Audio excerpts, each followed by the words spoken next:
Hello to everyone. देखिए आज का जो क्वेश्चन है जिसमें आपको डायरेक्ट इक्वेशन रिलेटेड क्वेश्चन है, तो इस तरह के क्वेश्चन भी अगर आप बीसीए बीटेक इंजीनियरिंग से हो या विशेष तौर पर सीए फाउंडेशन दे रहे हैं तो इस तरह के क्वेश्चन भी आपको आने के चांसेस रहते हैं। ये भी प्रीवियस सब सीए फाउंडेशन में भी आया हुआ और इंजीनियरिंग एग्जाम में भी आया हुआ है। इंडिया का कोई सा भी यूनिवर्सिटी हो, बट इस पैटर्न के Poisson distribution very very important distribution है, तो ऐसे क्वेश्चन रहते हैं। तो इसको सॉल्व करना है तो सॉल्व करने से पहले आपको पॉइजन डिस्ट्रीब्यूशन का फॉर्मूला ध्यान होना चाहिए, जिसको अपन पॉइजन फंक्शन कहते हैं। तो probability for any variable x is given by e raised to minus m to the power x divide by factorial x। यहाँ पे x की जगह कई बार r भी काम में लिया जाता है, तो इससे आपको कंफ्यूज नहीं होना है। x या r कोई भी हो जो अपनी रिक्वायरमेंट को मतलब रिक्वायर्ड प्रोबेबिलिटी को बताता है। तो अपने यहाँ पे x की फॉर्म में गिवन है तो अपन x की फॉर्म में ही इसको सॉल्व करेंगे। अब इस फॉर्मूले को अपन लेफ्ट हैंड साइड में भी यूज करेंगे और राइट हैंड साइड में भी यूज करेंगे। तो देखिए गिवन दैट p ऑफ 2, इसको x इक्वल टू 2 को p ऑफ 2 भी लिख सकते हैं, 9 times of p of 4 plus 90 times of p of 6। अब इसको अपन फॉर्मूले में रखते हैं। तो देखिए जहां x होगा वहां पे 2 आ जाएगा। अपने को इसमें mean variance and standard deviation find करना है।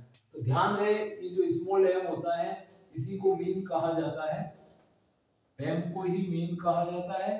और मीन और पॉइजन के अंदर वेरिएंस इक्वल होते हैं और एसडी जो रहता है वो रूट ऑफ वेरिएंस रहता है। दैट मींस जो वेरिएंस का वैल्यू आएगा, दैट मींस m का जो वैल्यू आएगा उसका रूट निकालेंगे तो स्टैंडर्ड डेविएशन भी आ जाएगा। तो अपन यहाँ पे p ऑफ 2 के लिए फॉर्मूला लगाते हैं, that means e raised to minus m की पावर 2, x की जगह पे 2 रख दिया, divide by 2 factorial is 9 times of p of 4 के लिए सेम फॉर्मूले में x की जगह 4 रखना है, that means e raised to minus m की power 4 divide by 4 factorial plus 90 times p of 6 के लिए तो e raised to minus m की पावर 6 डिवाइड बाय फैक्टोरियल 6। अब इसको अपन को सिंपलीफाई करना है, तो देखते हैं इसको। यहां से देखो आप इसमें कॉमन आप ले सकते हैं, कॉमन मतलब जो सेम थिंग है वो कॉमन में ले सकते हैं। इन दोनों टर्म्स को आप इधर भी ला सकते हो, कुछ कैंसिलेशन करना चाहे तो इसको पहले इधर कैंसिलेशन भी कर सकते हैं। यहाँ पे 24 होता है 4 फैक्टोरियल, तो इसमें से कुछ कॉमन फैक्टर कट सकता है। फैक्टोरियल 6 का वैल्यू है तो उसको भी अपन सिंपलीफाई करके 90 से जितना पॉसिबल हो उतना कैंसिलेशन कर सकते हैं। Mathematically e raised to minus m square, factorial 2 का वैल्यू 2 होता है, and 9 e raised to minus m की power 4 divide by 24, because 4 factorial का मतलब आप 4 फैक्टोरियल को सॉल्व करेंगे तो 4 into 3 into 2 into 1 and that is 24। अब इसी तरह से 6 फैक्टोरियल है तो plus 90 multiply e raised to minus m की power 6 divide by 6 factorial, that means ये 4 फैक्टोरियल का है तो 6 फैक्टोरियल को अपन लिख सकते हैं 6 into 5 into ये 4 फैक्टोरियल का 24 अपन ने फाइंड किया हुआ था, तो 6 into 120 and 720। तो यहाँ पे आप इसका वैल्यू 720 रख सकते हैं, 0 से 0 काट सकते हैं और 9 से इसको कैंसिल किया तो यहाँ पे 8 आ जाएगा। 3 की टेबल से इसको भी कैंसिल करें तो यहाँ पे 3 और 3 की टेबल से यहाँ पे 8 आ जाएगा। That means e raised to minus m square upon 2 is equal to, यहाँ से देखिए 8 अपन एलसीएम लेते हैं तो 8 एलसीएम लेने के बाद में 3 e raised to minus m की power 4 plus e raised to minus m की पावर 6 और इन दोनों के डिनोमिनेटर में यहाँ पे 8 आ जाएगा। अब अपन इसको और सिंप्लीफाई करते हैं।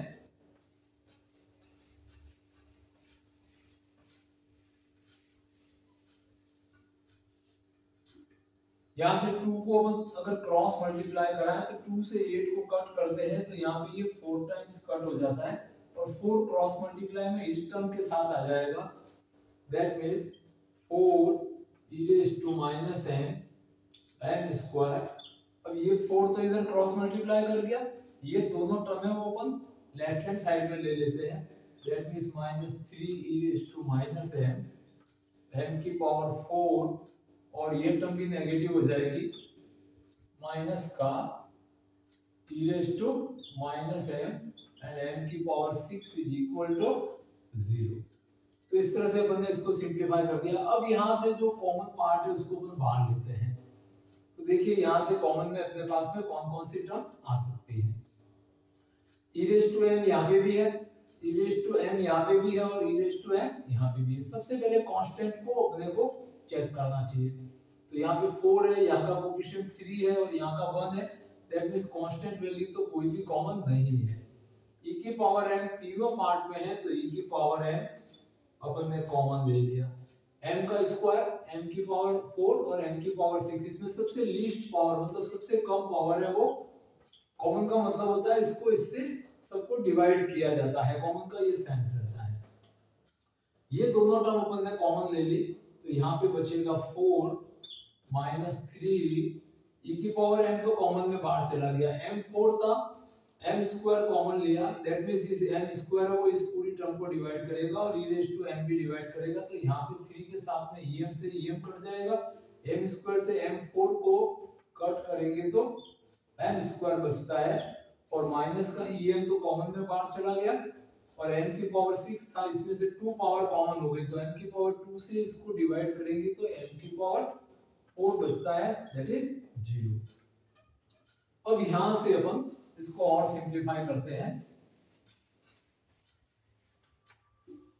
देखिए ये दोनों टर्म तो 0 हो नहीं सकती बिकॉज ये 0 से बड़े वैल्यूज है, m भी पॉजिटिव रहता है और e की पावर -m भी पॉजिटिव है। दैट मींस यहां से 4 3m square -m4 is equal to 0।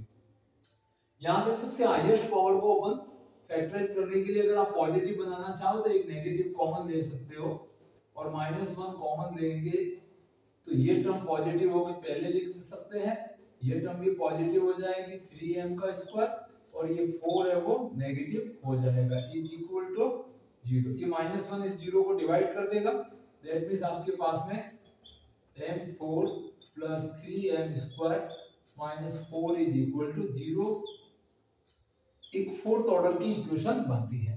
अब इसके फैक्टर करने के लिए अपन m स्क्वायर को t मान लेते हैं ताकि आप फैक्टराइज आराम से कर सके। तो देखिए m स्क्वायर को t माना तो m4 है, t equal to m square है तो m4 को t का स्क्वायर कह देंगे प्लस 3 इंटू m स्क्वायर को अपन ने t माना है और माइनस का 4 है वो इक्वल टू 0। अब इसको फैक्टराइज करने के लिए अपन इस तरह से इसको फैक्टराइज, इसके फैक्टर क्या हो सकते हैं तो आपको फैक्टराइजेशन की थोड़ी प्रैक्टिस करनी चाहिए, अदरवाइज आप क्वाड्रेटिक फार्मूला अप्लाई कर सकते हैं।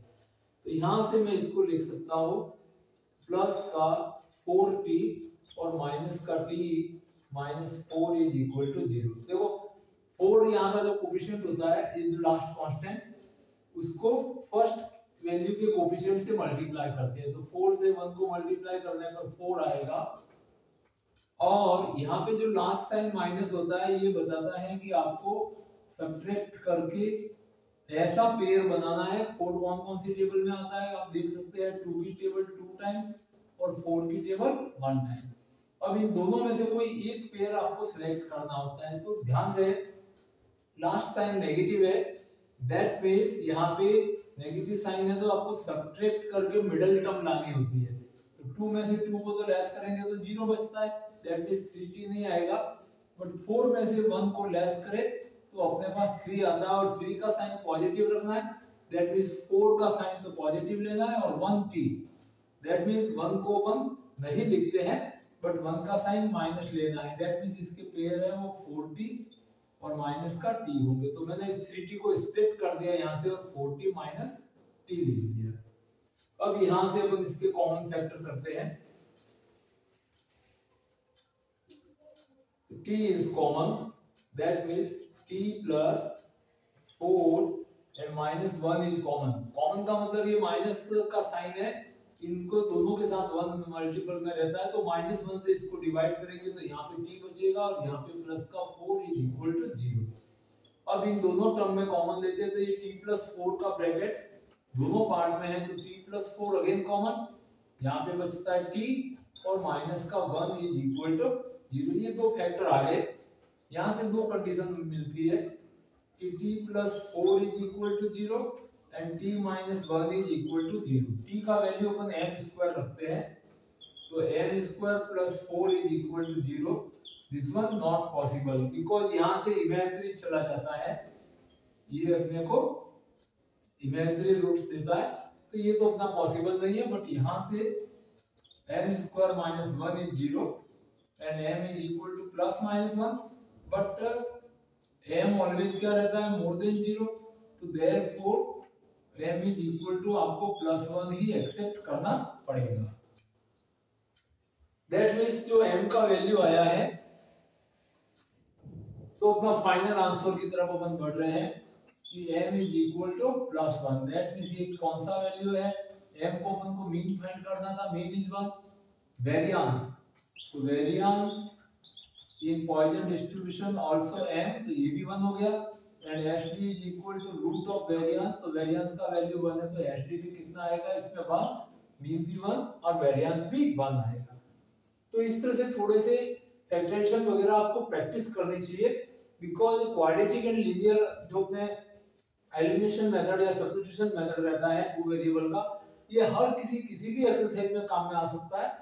तो इसकी स्प्लिटिंग मेथड है, क्वाड्रेटिक फार्मूला है, इनको भी प्रैक्टिस आपको करनी चाहिए जिससे आप लॉन्ग आंसर सॉल्यूशन आराम से कर सके। तो इस तरह से देखिए ये बहुत ही इंपॉर्टेंट क्वेश्चन था।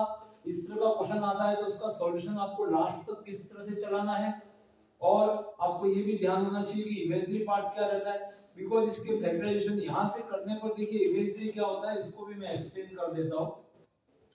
सपोज आपके पास आया था m स्क्वायर प्लस 4 इज 0, तो यहाँ से m square is equal to minus 4 होगा, तो m is equal to square हटाने पर इसके अंदर रूट के अंदर नेगेटिव वैल्यू आता है, तो रूट में जब भी नेगेटिव वैल्यू, रूट के बाहर तो नेगेटिव प्लस माइनस हो सकते हैं, बट रूट के अंदर जब भी कभी नेगेटिव साइन आएगा तो ऐसे नंबर्स को अपन इमेजिनरी नंबर कहते हैं, नॉट रियल।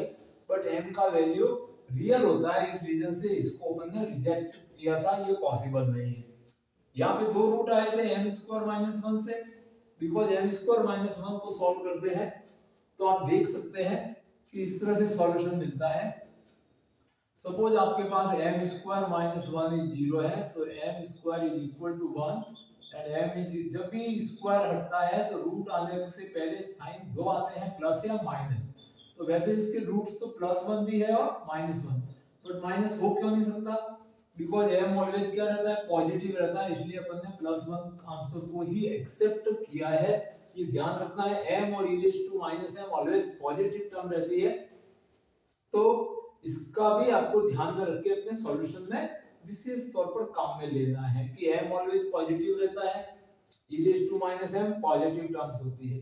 तो इस तरह से इंपॉर्टेंट क्वेश्चन सीखने के लिए, जानने के लिए, पूरा प्रोसेस से समझने के लिए हमारे चैनल पे बने रहे। सब्सक्राइब नहीं किया तो सब्सक्राइब कीजिए और अपने फ्रेंड्स में शेयर कीजिए, ताकि आने वाले जो बीसीए के एग्जाम है या सीए फाउंडेशन का एग्जाम या इंजीनियरिंग एग्जाम है वो भी इसका बेनिफिट उठा सके। Thank you for watching this video.